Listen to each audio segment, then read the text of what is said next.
Wild life की दुनिया में सिर्फ एक ही कंट्रोवर्शियल वर्ड है, मैन ईटर।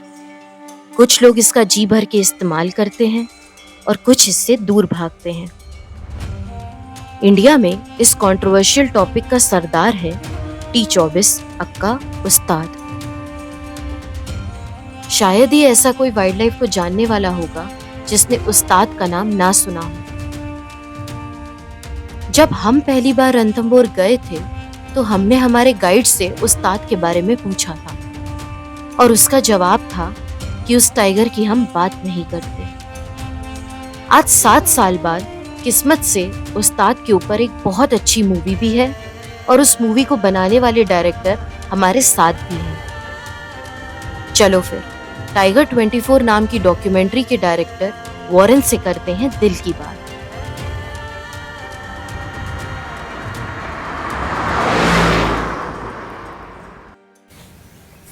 आज जो शख्स हमारे साथ हैं उनको वाइल्ड लाइफ इंडस्ट्री में कोई इंट्रोडक्शन की ज़रूरत नहीं है, लेकिन क्योंकि हमारी वीडियोस आम इंसान भी देखता है तो एक छोटा सा इंट्रोडक्शन तो बनता है। 2017 में एक मूवी आई थी बाहुबली द कंक्लूजन, जो पूरी दुनिया में सुपर हिट हुई थी। 1000 करोड़ से ऊपर का बिजनेस किया था और वो मूवी इतनी अच्छी थी कि मैंने उसको थिएटर में जाके 2 बार देखी थी। लेकिन जो गेस्ट हैं हमारे आज के, उन्होंने एक मूवी बनाई टाइगर 24, जिसको मैंने 30 से बार खुद देखा है। तो आप खुद ही अंदाज़ा लगा सकते हैं कि इनका काम कितना अच्छा है।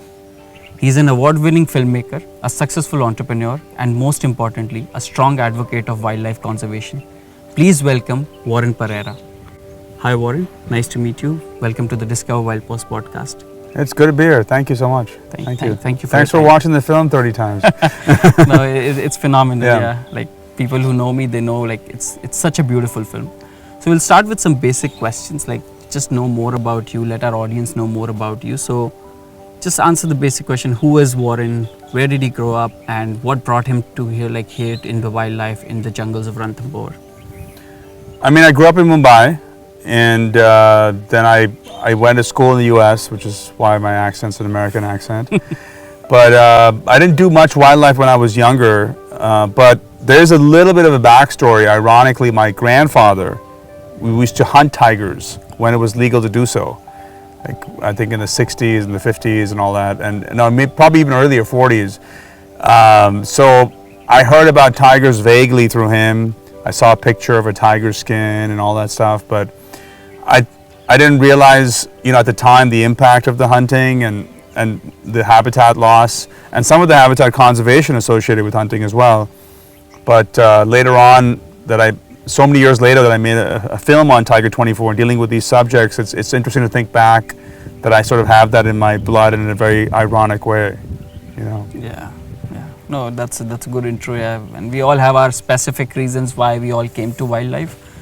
It just draws you in. So as we say in our industry, like you don't choose wildlife, wildlife chooses you. So I think that's also a good. So let's deep dive into more questions about T24, your film. We've watched the film, like I've watched it so many times. I'm sure a lot of our viewers have watched it. It's a wonderful film. So the first question I want to ask is like deep dive into your documentary, right? And like what we shoot videos for YouTube and we face a lot of challenges. So for making a film of such grandeur and magnitude, like the way you shot it, what were the challenges you faced while documenting this film?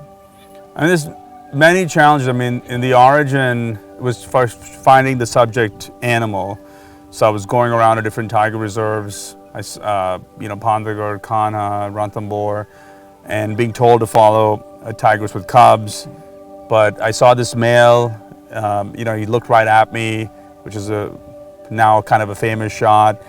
And I wanted to follow him, so I just decided to. So first I got over that relatively easy challenge.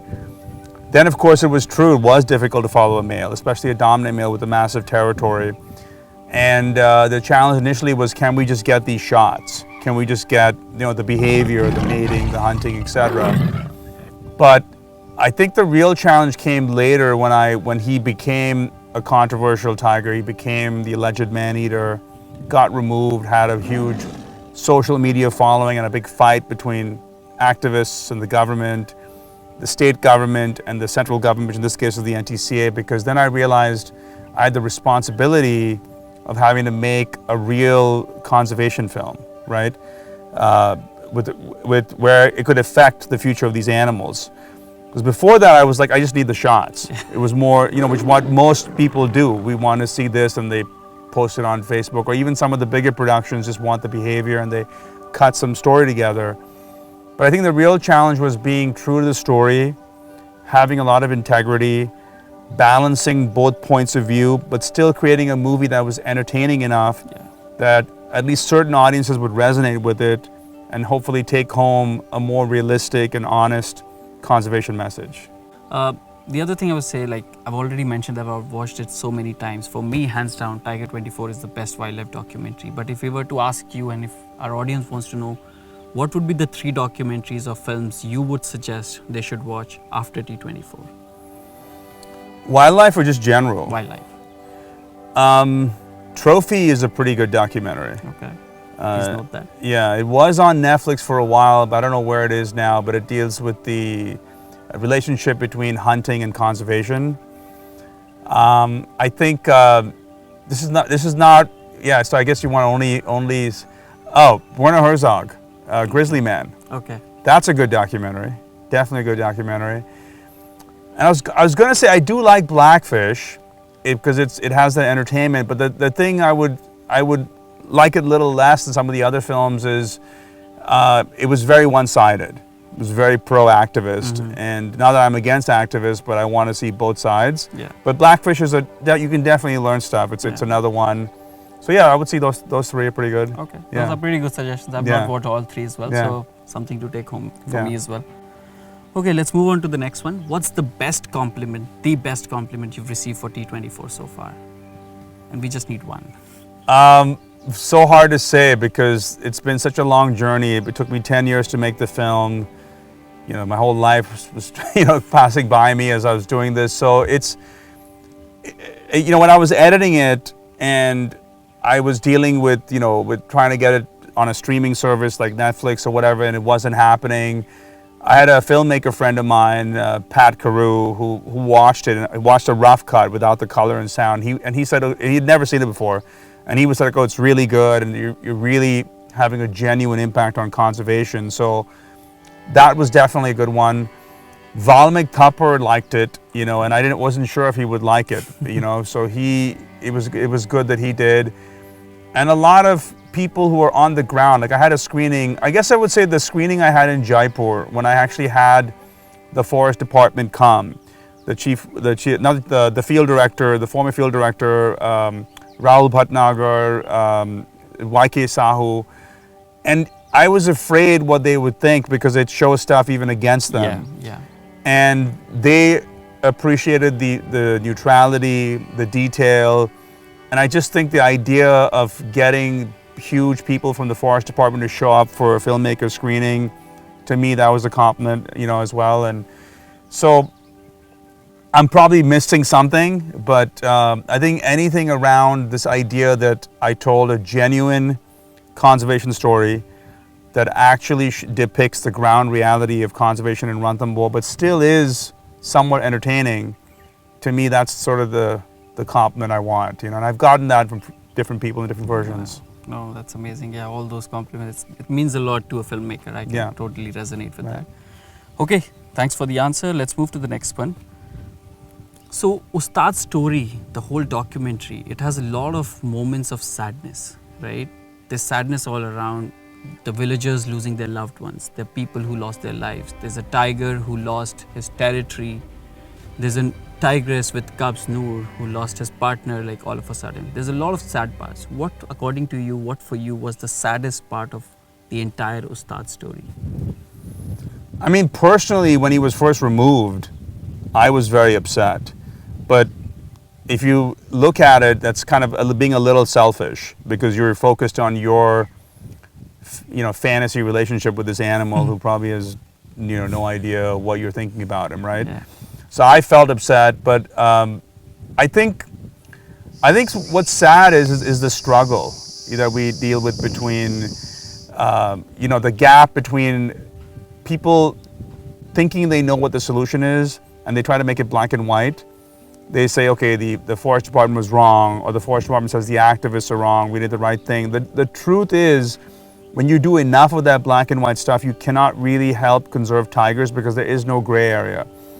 The forest department has a really tough time in most cases making a perfect conservation decision. It's never perfect because wildlife is not exact. You kind of make the best guess you can. Should we tranquilize this animal? Should we give an animal a bait? You know, like right now, Arrowhead's injured. Yeah. They're helping her out. Should we do it? Should we not? And when this invites immediate, like, reactionary criticism from other people, it's hard for them to navigate honestly because they cannot communicate. Hey, we don't know exactly. Yeah. We're making the best call.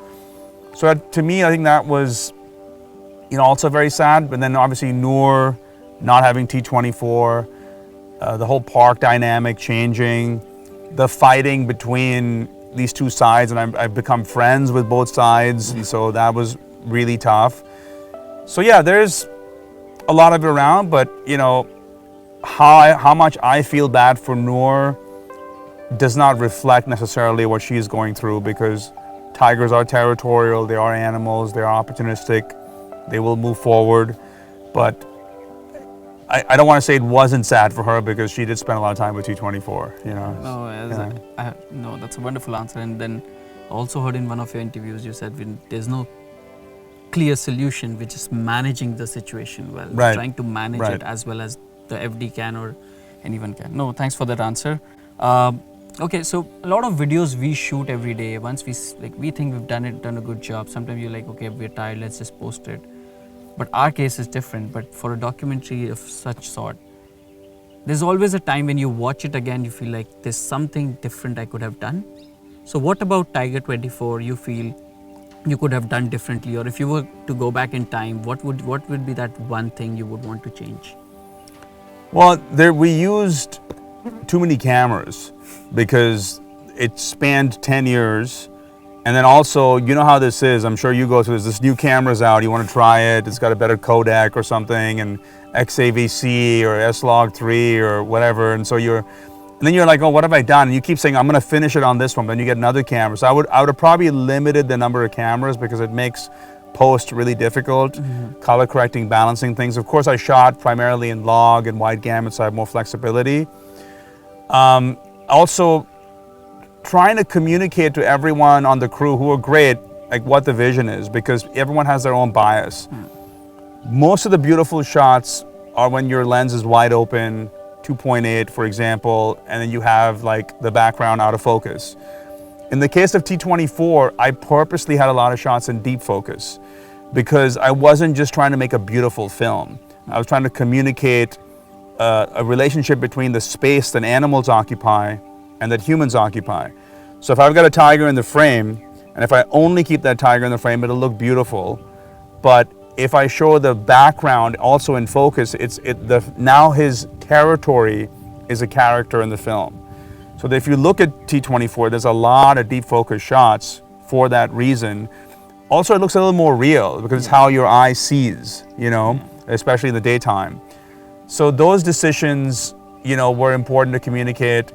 And even the interviews had a realness about them. We could have made them more beautiful, more glossy, you know, put pro-mist filters to make everyone look softer. But we actually kept people's wrinkles and whatever, and you know, just to make it a true documentary is to the most we could, you know. Oh, that's absolutely true. And I remember that shot from the film where you're showing it Ustad sitting, and then people you pan the camera towards people walking towards the Shiva temple. Right. Yeah.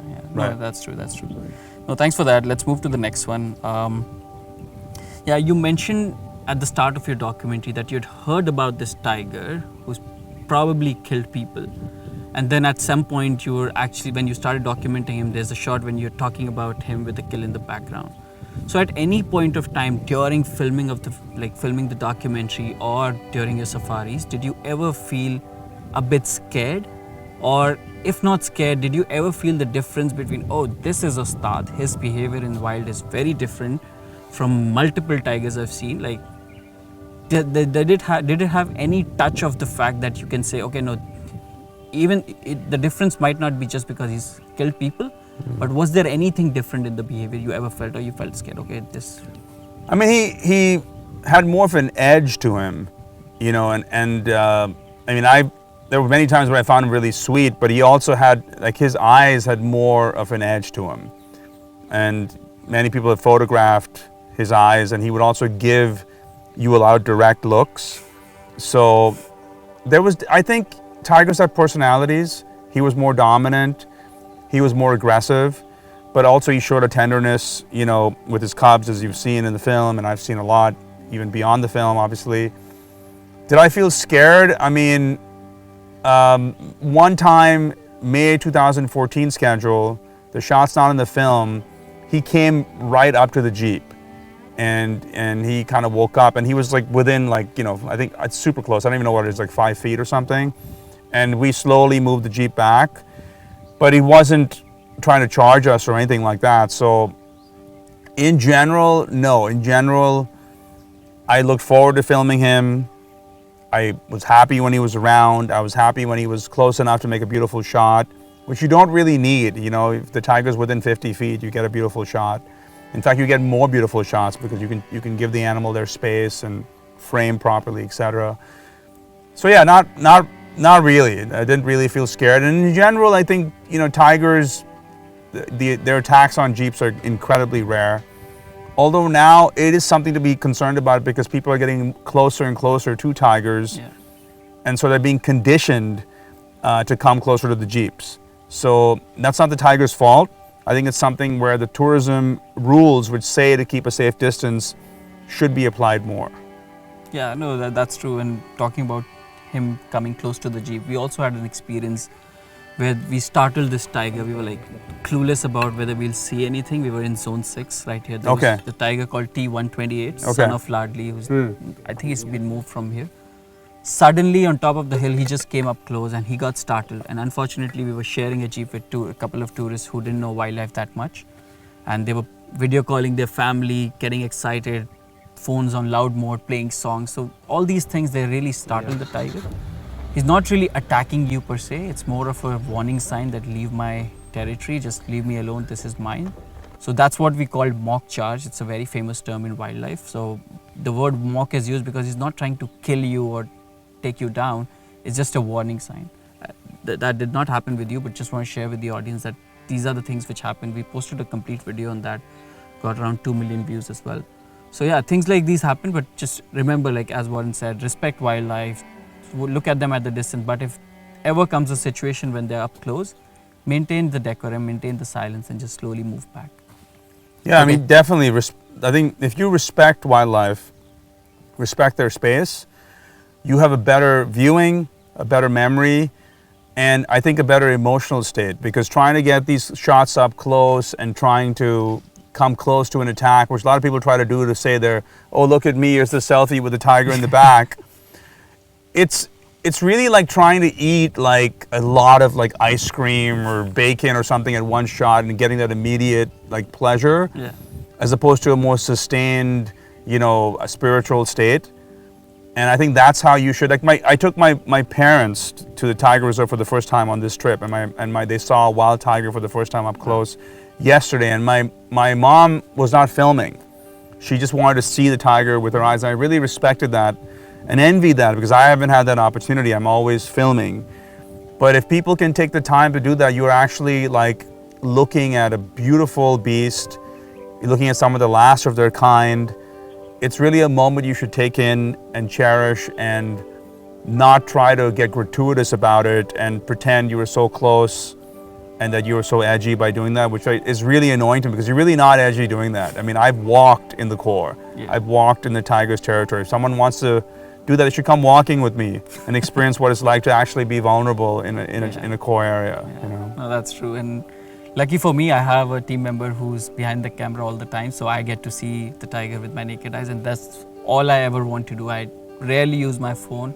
Sometimes if you're vlogging the live scenes, we do, but otherwise I just love seeing the tiger. Just capture it, take it in, and just feel inspirational about it. जिस behind the team member की बात हो रही है वो मैं ही हूँ, और behind the camera team member का कहना है कि आगे का पॉडकास्ट अगले पार्ट में कंटिन्यू करते हैं। और जिसने अभी तक T24 का ट्रेलर ना देखा हो, पहले वो देख लें, लिंक नीचे डिस्क्रिप्शन में है। और नीचे कमेंट्स में ये भी बताइए कि आप वॉरेन के सामने होते तो उनसे क्या सवाल पूछना पसंद करते।